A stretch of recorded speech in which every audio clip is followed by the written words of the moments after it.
we want to talk about your news story, GRQ. Man, oh man, if you would love to humor us real quick, what would you say would be your minute elevator pitch for this story? It's a guy who lies to his wife, always a bad idea, and says everything's fine financially. He's about to get his house repossessed.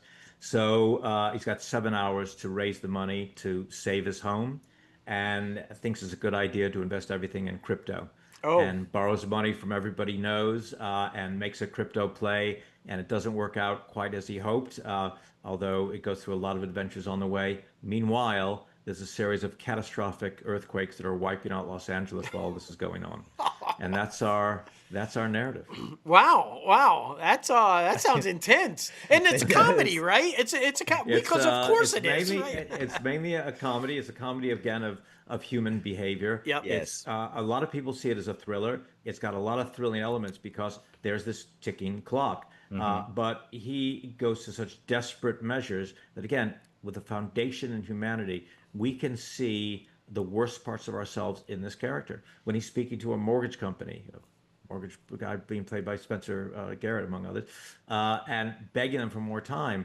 And they say, look, we've been trying to reach you for 18 months to get a single payment. And he goes, are you sure? What email was it going to? Yeah. I mean, which of us haven't done that when we're in a bit No, of trouble? Like, it's by the absolutely. we didn't get the message, but 18 months. So that's kind of a balance. When he's talking to his wife, she goes, are you sure you're telling me the truth? And he goes, absolutely, I'm telling the truth. It's and meanwhile the clock is ticking. And oddly, like a Hitchcock film, even this guy is lying to everybody. You're rooting for him because Sure. this tsunami is heading towards him, and these earthquakes are occurring. He's in a basement for part of the film. The roof is literally collapsed. His world is collapsing around him, and he's desperate to raise this money. And of course, I spent so much time researching the crypto world, which I am now absolutely terrified of. I mean, I'm I sure. am so one of the biggest players in crypto. I said, so hang on, I don't understand. What's this all based on? These prices going up and down? And he said, nothing. Yeah. Yeah. That's terrifying right there. Like, yeah. So, Yeah. so, so he's got all his fortune in crypto, and it's going up, it's going down. The earthquake, and then of course there's this terrible character that's introduced in the movie. He's about to do a movie about crypto, and the character's name Mm, is Steven Bernstein. Ah, And yeah. Okay. Steven Bernstein is about to announce he's going to do a film called GRQ inside the movie GRQ. And if when his film comes out, everyone's presuming the price will go up because he's making a movie about crypto.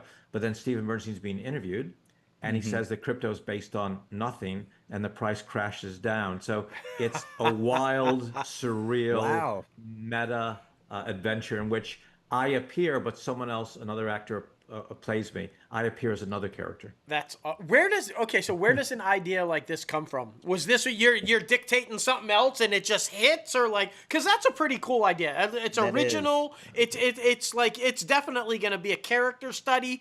So where does that come from? How does that spawn in the back of your brain? Journey of discovery. If I had written that as an outline, it wouldn't have happened. That see, I yeah, was when I was walking around in Ojai up in the mountains. I had my little dictation device, and I began talking. The more I talked, the more on board I got, and I was doing dialogue. And then I said, "Oh, what if I appear in my own novel?"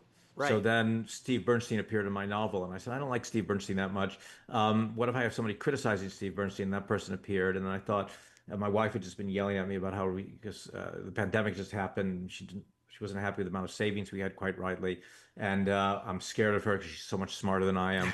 So occasionally I waffle a little bit, not exactly give her all the information that I might have given her because, hey, she would just worry. Not the most mature, adult, or ethical thing for me to do. And then I thought about my feelings. I said, hey, what if I have the character being me for a while and lying to his wife? What if he lied way worse than I've ever lied to my wife? And what if I just kept going down that road? This is the exciting thing about just what I call embracing the chaos. Yeah. Just run with it and see where it goes. And then suddenly, magically, something then fell on me, and then I wrote the story of the film. Then I wrote the novel. Hmm. Then we made the film. Then a publisher phoned me who would my agent had sent the novel and said, "This is brilliant. We want to publish this." And then, but could you? And I had seen the film. Could you incorporate some of the film in the novel? So then the film then appears in the novel, and meta upon meta, out comes the book and crazy good. I mean, crazy good reviews. I mean, Amazon's like, what is it, like all fives or something mad Yes. like that? Yeah. Like, Yeah. it's nuts. And then it's won this Literary Titan Award in the first month of the book's out. I'm a filmmaker. I don't think of myself as a novelist. Suddenly, a novelist is the most successful thing I've ever done is just going gangbusters. And then the film gets released next year. It's been a great and wild adventure. It's great when you have a philosophy. It's even Mm-hmm. better when your philosophy turns out to work, because Yeah. this could have easily failed, and I could have written the worst book and the worst film of all time. But somehow it works. And maybe the system does work. I don't know. We'll find out.